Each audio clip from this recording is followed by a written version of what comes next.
নমস্কার বন্ধুরা, আশা করি সকলেই ভালো আছেন। আমার চ্যানেলে আপনাদের সবাইকে স্বাগতম।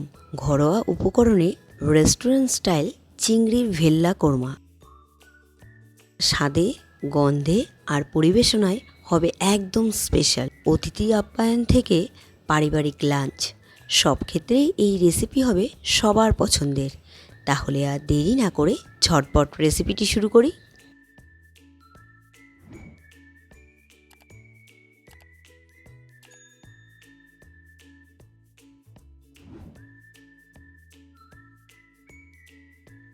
আমার রেসিপি চিংড়ি মাছের ভেল্লা কোরমা। চিংড়ি মাছ বেছে পরিষ্কার করে নিয়েছি, ধুয়ে এবার নুন হলুদ মাখিয়ে নিচ্ছি। নুন হলুদ মাখিয়ে নিয়ে তারপর আমি ভেজে নেব, রেখে দিলাম। এবার একটি মশলা রেডি করছি। নিয়েছি নারকেল কোড়ানো, নিয়েছি রাফলিভাবে কাটা পেঁয়াজ, আদা, নিয়েছি হলুদ, জিরে গুঁড়ো আর লাল লঙ্কা গুঁড়ো।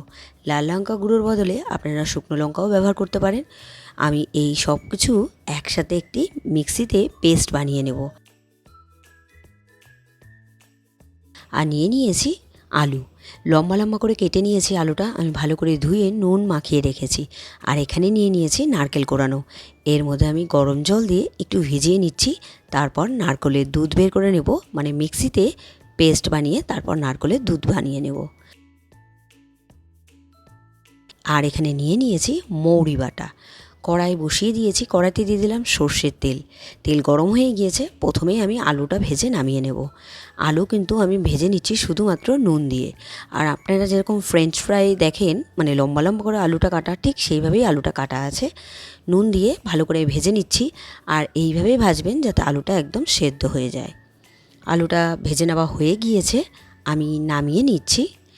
এবার ওই তেলেই আমি দিয়ে দিব চিংড়ি মাছ, মানে চিংড়ি মাছটা আমি ভেজে নেব। চিংড়ি মাছটা নাড়াচাড়া করে আমি হালকা ভেজে নামিয়ে নেব।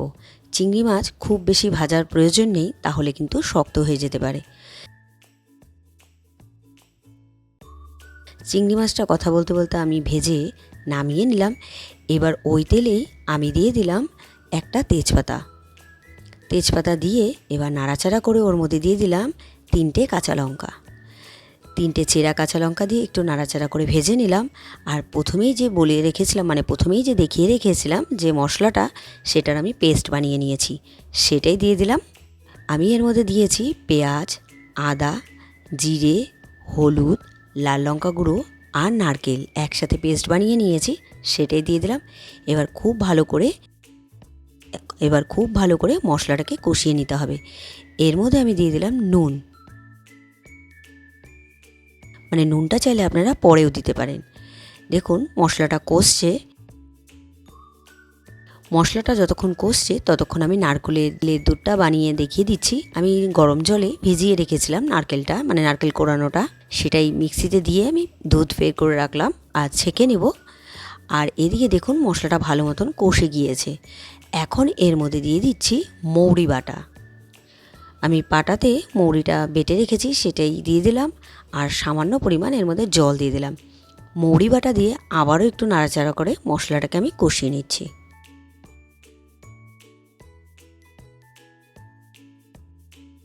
মশলাটা কষছে, আমি এর মধ্যে দিয়ে দিচ্ছি সামান্য পরিমাণ মিষ্টি হিসেবে আমি এর মধ্যে দিয়ে দিলাম সামান্য পরিমাণ গুড়। আপনারা চাইলে চিনিও দিতে পারেন।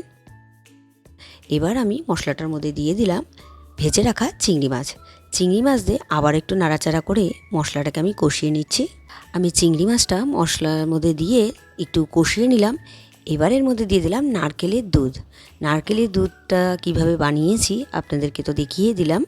আমি গরম জলে কিছুক্ষণ ভিজিয়ে রেখেছি, তারপর আমি মিক্সিতে দিয়ে পেস্ট করে আমি ছেঁকে নিয়েছি ছাঁকনি দিয়ে, সেটা দিয়ে দিলাম। নারকেলের দুধ দিয়ে আমি একটু নাড়াচাড়া করে দিলাম। আর দিয়ে দিলাম ভেজে রাখা আলু যেহেতু মানে খুব ভালো মতন করে আমি ভেজে রেখেছি, আর নরম হওয়ার কোনো ব্যাপারই নেই, মানে সেদ্ধ তো হয়েই গিয়েছে। এবার একটু ঢাকা দিয়ে দিলাম আর গ্যাসের ফ্লেমটা মিডিয়াম টু লোতে রেখেছি।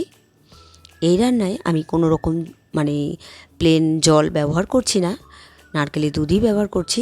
আর দেখুন ঢাকা খুলে নিলাম আর রেসিপিটি হয়েই এসছে। এবার নামানোর আগে আমি এক টুকরো খুব সামান্য পরিমাণ বাটার ব্যবহার করছি।